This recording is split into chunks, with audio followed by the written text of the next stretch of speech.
Welcome to the Ripple Effect Martial Arts Podcast. So welcome, everybody. We are here today with someone that I've known in a martial arts context for a really long time now. I think it goes back about 6 or 7 years, and we've worked on a bunch of projects together, from books to karate teaching, and she's helped me personally with my development through the martial arts. So I'm really glad to have Miss Allie Hayes with us today. Thanks. Yeah, I'm excited to be here. So some people listening might know Miss Hayes and might have been familiar with some things that we've written about Miss Hayes on the website and in the blog over the years. But as an introduction, can you just say how you got started in the martial arts, what brought you, what your experience is? Yeah, totally. So I guess my martial arts experience begins actually a really, really long time ago. I think I was 3 or 4 years old, and I used to live in the Midwest. And so I was bouncing around a different karate and taekwondo schools back in Illinois. And I was so little, so I didn't really have a big commitment to anything, but it always stuck with me. I grew up watching a lot of Power Rangers and Avatar: The Last Airbender. And so those things really drew me into martial arts. And then when I was older, I was 8 years old, we moved to Colorado and started again, I guess, my Taekwondo journey when I was about 13, 14. I don't remember exactly. Through high school, through college, and now I'm here. So as a kid, your inspiration to do martial arts sounds like it came from superheroes or something, like cartoons and anime. And did you think you would become kind of a superhero if you were studying martial arts? Maybe not as grand as to say as a superhero. I think that word wouldn't necessarily fit me. Maybe like a more modern day one. I guess I'm not super big on being big and grand with what I do, but my philosophy is definitely quality over quantity. And so even if I can make the smallest or the biggest impact to the smallest community, or even if it's just one person, if I'm a superhero in their eyes, then I guess, okay, I'm a superhero. But yeah, I don't know. Superheroes are massive, and I'm very not massive. I don't know if everyone listening who knows you would necessarily agree with that, but that's very modest. And I think it characterizes you when we met, you were about 13 or 14. And what struck me immediately is in how you conducted yourself and what you were interested in was maturity, which is rare. And I think the way you just answered that question, it's still carrying on in that tradition of Miss Hayes maturity. And it really comes across and has a big impact on people who are your peers, who are younger and who are older. And can you talk about some of the development in those years, when you were 13, 14, 15, 16, going through high school and studying martial arts? What were some of the ups and downs of that for you? Well, I will say martial arts was definitely keeping me on like the up part. Going through high school, especially, I mean, everyone is lying if they said high school was maybe their favorite time of their life. I dealt with a lot of bullying, actually, pretty much all of my school years, from elementary school all the way up through high school. Martial arts helped me stand up mainly for myself, to myself, because I had a lot of notions about I have to be, this perfect student. I have to be the perfect friend, perfect daughter, perfect partner. Through my martial arts journey, it really helped me learn how to balance things and take time for myself and realize that standing up for myself is not selfish. It's a part of discipline that is probably the hardest, because standing up to your own self can be really difficult to face some truths about yourself that you need to fix, or you just need to confront and kind of open them up. And so being in high school, I definitely didn't understand what I just said. That was something that I I didn't really discover until the last couple years, really in college. Yeah, martial arts helped me to balance myself, balance what I did in school, in my personal life. I definitely didn't start out as a outgoing or loud person. I was extremely quiet. And I mean, I still am actually pretty quiet, but I've learned the time and place to channel that energy in order to be outgoing or energetic. And so I'm actually really happy for that because nobody likes being boring. I don't know. Maybe that's just me though. It's interesting that you talk about that balance because in martial arts, there is the balance of training and trying to become your best and overcoming failures, and then raising your opinion of yourself essentially through developing your mind and body and spirit. But then you are tested and graded, and in a tournament setting, it's, there's win or lose situations. And so it does test you on that front too. And there's that objective kind of, is that part of what went into helping you have a better opinion of yourself, or what exactly do you think martial arts helped you with? I liked how you brought up tournaments because that's actually probably the most influential aspect of my martial arts journey. Tournaments, first, I guess I want to say a lot of people get into tournaments in the competition scene to beat other people. And if that's their drive, that's awesome. It's not mine. For me, it's like I kind of said earlier, it's like me beating my past self. Like I'm really going up against my tournament scores from 2 months ago, 6 months ago, a year ago. So tournament seasons typically last like 5-6 months, depending on the year. And so kind of having those milestones, those tournaments every month or so, really help kind of track your progress. I am very, very intrinsically motivated. If I don't have the motivation to do something, then it's really hard for somebody else to kind of fuel me with their energy. It doesn't work very well. So tournaments are something that I have wavered, of course, with motivation, like everything. But for the most part, I've always been fueled to improve myself with martial arts and outside of martial arts. And I don't think I probably wouldn't have learned that from anywhere else except going to a lot of tournaments over and over and over again. Learning how to compare yourself to only yourself and not other people is definitely another really big lesson that I've learned as well from that. That's cool. Professional martial artists, I hear them talk all the time about being on the tournament circuit and compete, whether they're part of a professional team or they're individual competitors, and competing with that intrinsic motivation, really striving to do better, to learn something new, to do something even cooler than they had ever done before. To put this into some context for anybody listening, Ripple Effect Martial Arts generally hosts 2 intramural tournament competitions a year. But there is then the CKA tournaments at the Colorado Karate Association. And can you talk about your experience at the CKA tournaments?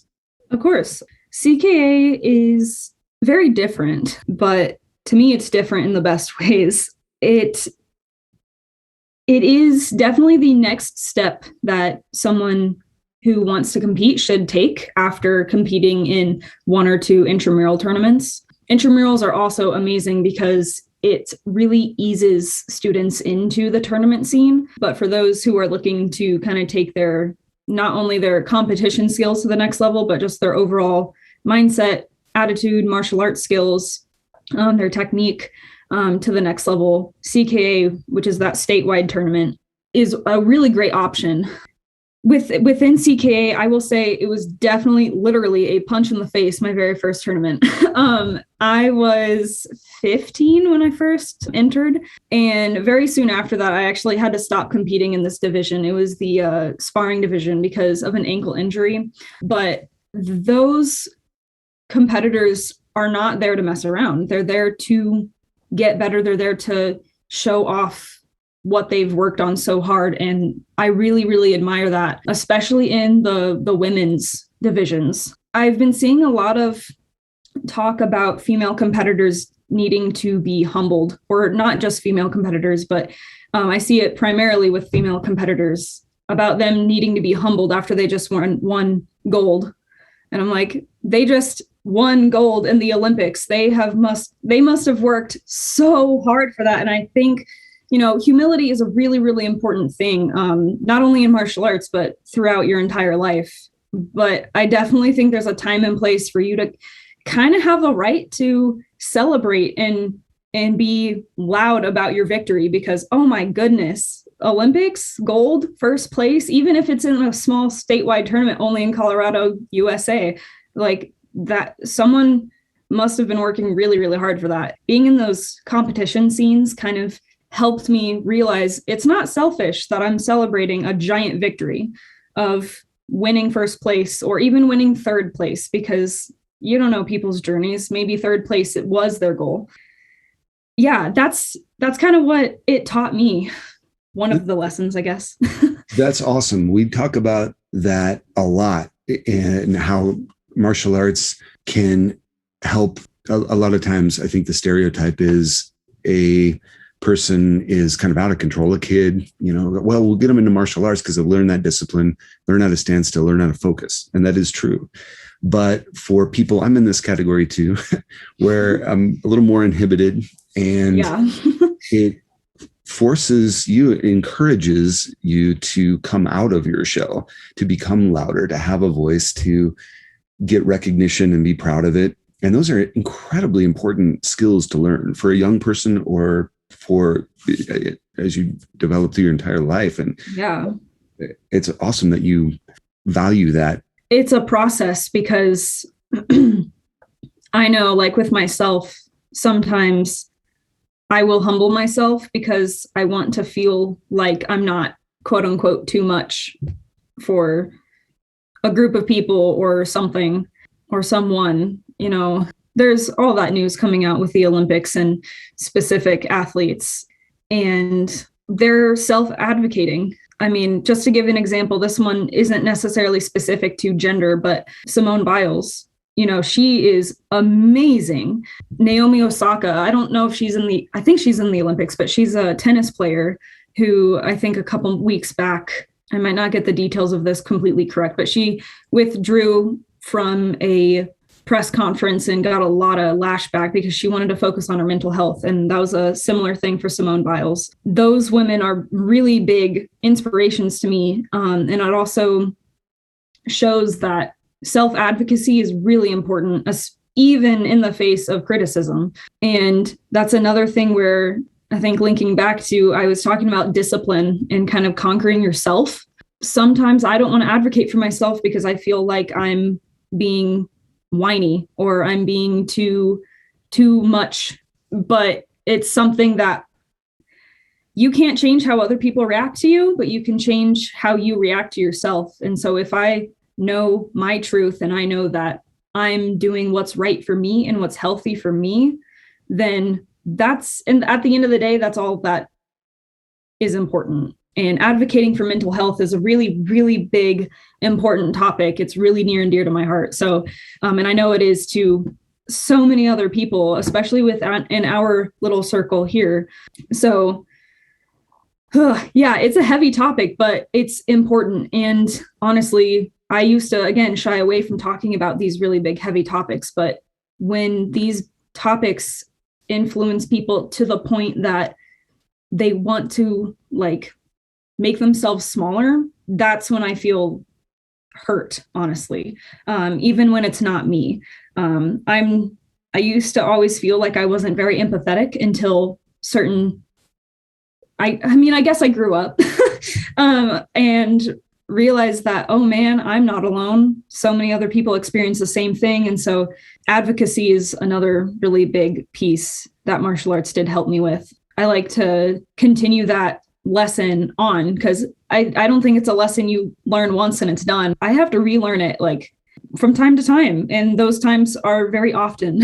So I remember being there at the black belt test, I think in 2017, or that seems right to me. But you, I believe, were earning your second degree black belt.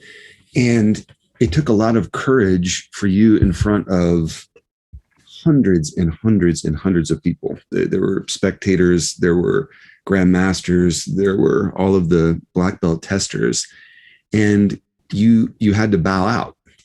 Oh yeah, that was my first degree test. I medically was not sound enough to continue on the test, and yeah, I actually really like that you brought that up, because that's something that I've kind of been avoiding for a really long time. Like it's been 3-4 years, 4-ish. Anyway, it's been a while. Yeah. That's actually something that just like recently I've kind of become comfortable with, because that was really hard for me. But that was something that really pushed me in the direction of learning this is what's right for me, and people who care for me and people whose feelings and thoughts and opinions I care about, I know will understand my decision. Because I mean, honestly, it wasn't really my decision. Medical staff around me was like, you need to leave. And it's kind of a misconception, I think, in the martial arts generally, whether it comes from movies or just sort of a kind of machismo legendary or something like that, or the Karate Kid or something like Cobra Kai, you work through any injury, you don't give up or something. But it's not that way. Did you feel supported or encouraged or more judged, or how did you feel when you had to make that decision? I can't really quite remember actually what happened during that weekend, because of several factors. I will say the people closest to me did support me.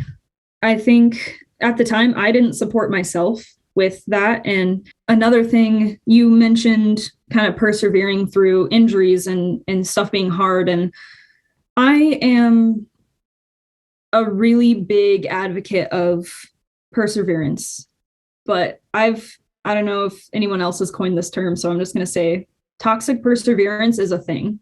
I definitely fell victim to my own toxic perseverance. There is a time when it is stupid and not smart to carry on with a certain something, anything. And that's why I'm a really big advocate for building healthy habits and building a healthy mindset, really above all else, because once you've mastered that, or not even mastered, because when do we actually really ever master anything in our lives? At least for me, I feel like I'm a lifelong learner. So that's something that I had a hard time coming to terms with, saying, all right, it's time for me to bow out, like literally take some time for myself.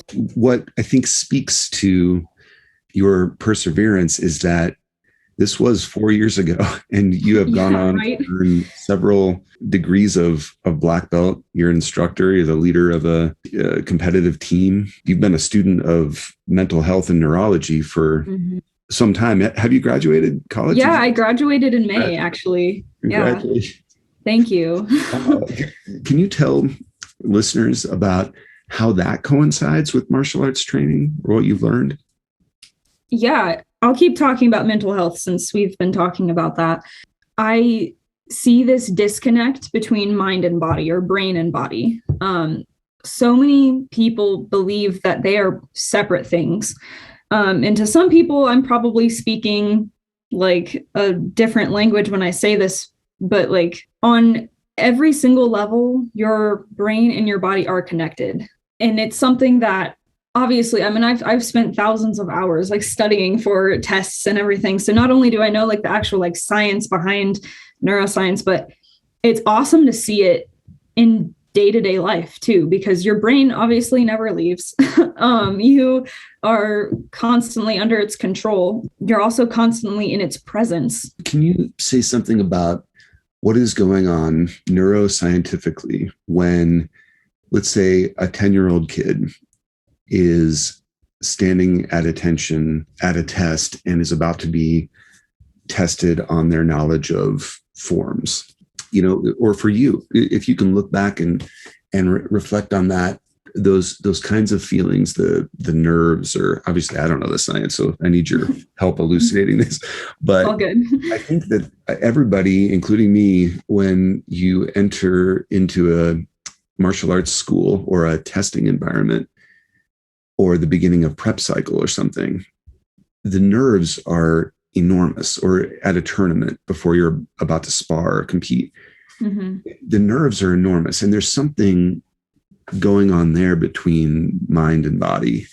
And what's happening, and how, if you can speak to this, how does martial arts help you deal with it in a positive way? I guess the first thing that comes to mind is, I mean, you're exercising when you're testing, when you're practicing. I mean, all of this anxiety, there's a lot of stress hormones. There's a lot of chemicals, neurotransmitters that your brain's releasing when you are nervous or anxious or scared. And they can be your friend short term, but they can also be your enemy long term. One way that martial arts helps with that is exercise helps with stress to a degree. I mean, again, not everybody's a cookie cutter, so everybody's bodies and brains are different, but channeling that like nervous feeling that you have into a physical form, like tournaments, again, I'm just going to talk about that judges, like that very first thing that you yell out. I will not say that it completely relieves your anxiety, right? But it helps. And I think just like getting into it, but then again, that's really just coming from me. So I guess the most important thing is the duration. So long-term versus short-term when it comes to stress, because everybody says this example of you're being chased by a tiger, or, you know, like old school caveman days, and you're being chased by a tiger, your your sympathetic nervous system is on fire and it's taking over and it's making your heart beat faster. Your blood is circulating better. And that short-term burst of energy really, really helps. But if you keep that and you let it stick around, for example, I used to get really, really nervous before my tests, before black belt tests, so much so that I would get sick. So that's like that long-term, like stress is your enemy thing, because I would stress out about a test like a week in advance, so much so that I would wake up with a cough and sniffles and I'd feel horrible going into my test. I think the one time that I did not get 100% on my test was when I was so sick. I think I was testing for my brown belt and my stances were awful because I just physically could not produce the energy to do a proper stance in my forms. It was either do the form or like have poor stances. And so I remember I got a point off on every form because my stances were awful. And I was like, I have been stressing out so much. I'm sick, all that stuff, you know. And I don't remember who was rating me, but they were like, you need to chill out. So yeah, short-term versus long-term, that short-term stress, like if you're at a tournament, you're bowing in for testing, really awesome to amp up your energy, get your blood flowing, but long-term, it's going to bring you down more than it's going to bring you up. Do you feel like the karate instructors, or do you as a karate instructor help encourage people to relax and chill out, like you said?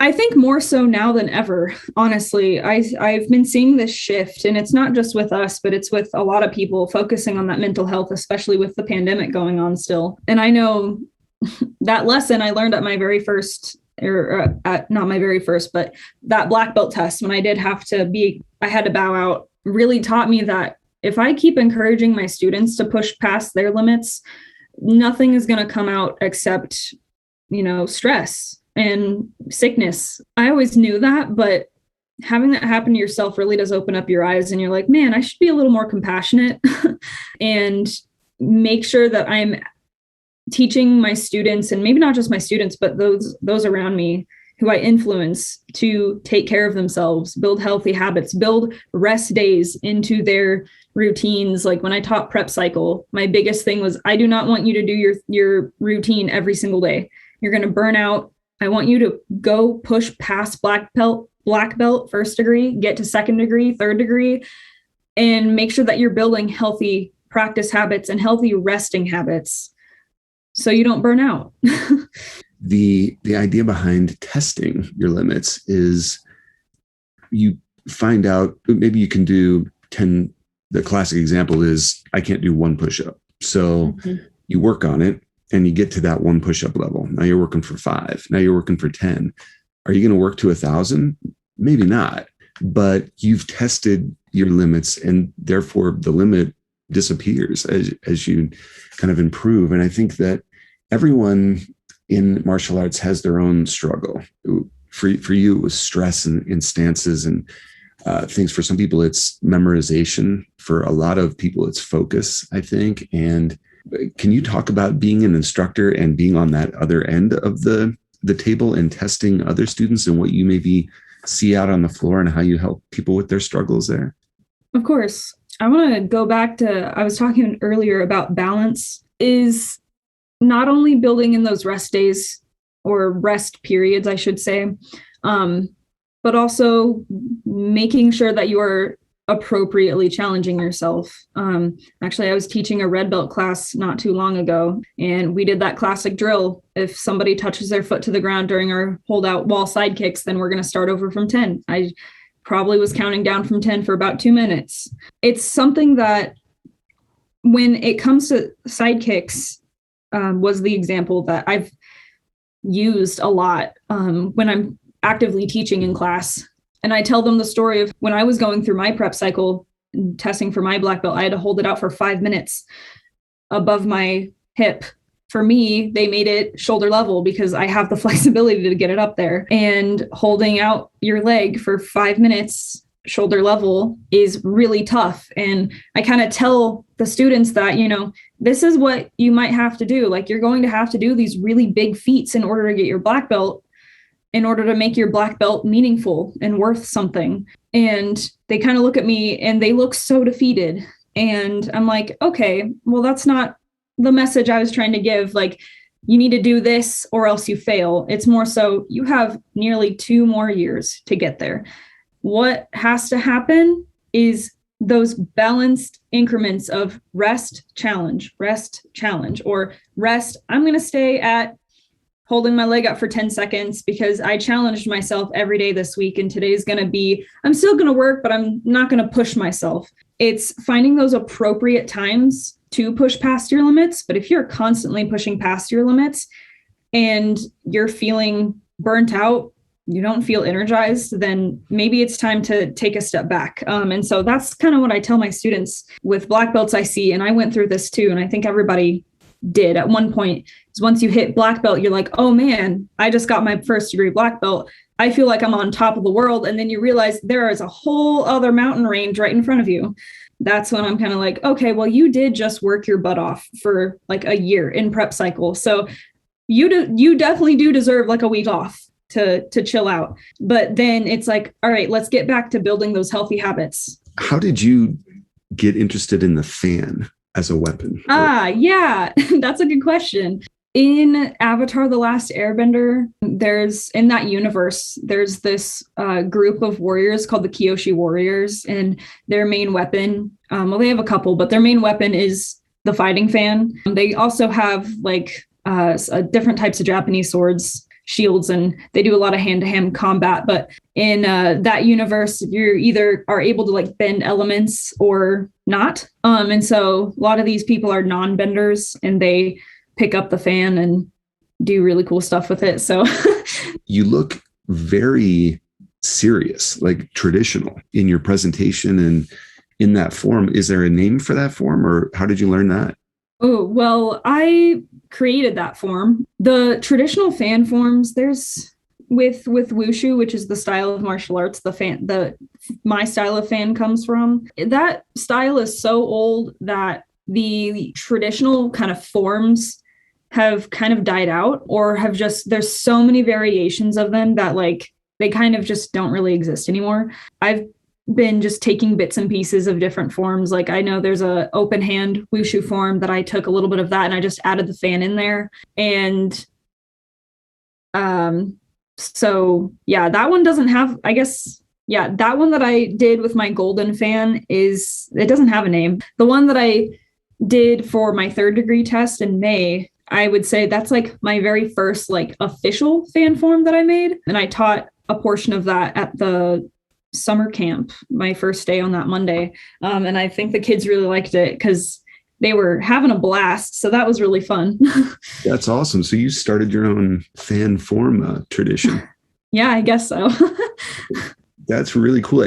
Can we finish up by talking about going way back to some of the art that I remember walking down the hall of the Fort Collins School and seeing this probably pencil drawing or charcoal drawing. I can't remember, but it was of two people sparring. I thought, who did that? It was watercolor pencil. Was it? Yeah.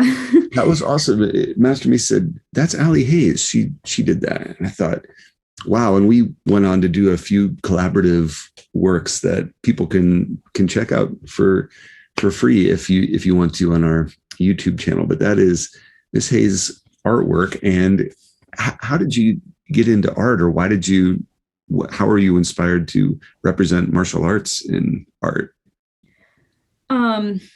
Art has always kind of trailed beside me my entire life. And I've kind of wavered the last couple years with college. It's been so tough to, maintain your hobbies for fun when you're what it feels like drowning in coursework sometimes. So drawing is something that I've never really done full time, but it's something that I do love returning to. I really like to draw really whatever I'm interested in. When I drew that specific one, I think I drew that in art class, actually, with watercolor pencil. And I'd never picked up watercolor pencils before. I thought they were cool because I wasn't a huge fan of watercolor, like the paint. And I wasn't a huge fan of colored pencils. So I was like, okay, well, what if we just find a thing that merges the two together, where I can draw something with the pencil and then go over it with a paintbrush with water, and it kind of transforms into a drawing, painting looking thing. Martial arts, I would say, is probably heavily influences most of my drawings.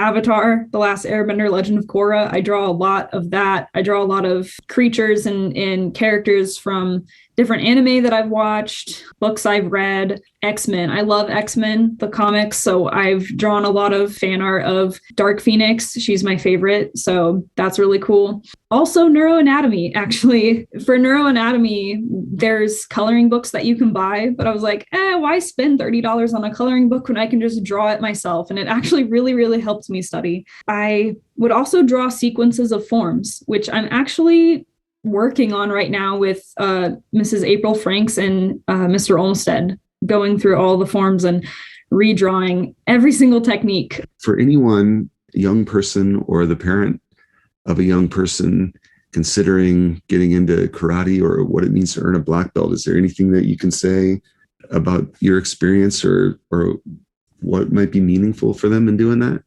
Patience. It's a journey, and it's a long journey. I mean, there are caveats, like if you don't do it right, you will have to take longer. But in the end, especially here, all of your instructors are rooting for you. They're always there to support you, and they're always there to answer any question about anything. And I think that's the biggest thing that anybody could know. Thank you for listening to the Ripple Effect Martial Arts Podcast. Find episodes and more at rippleeffectmartialarts.com.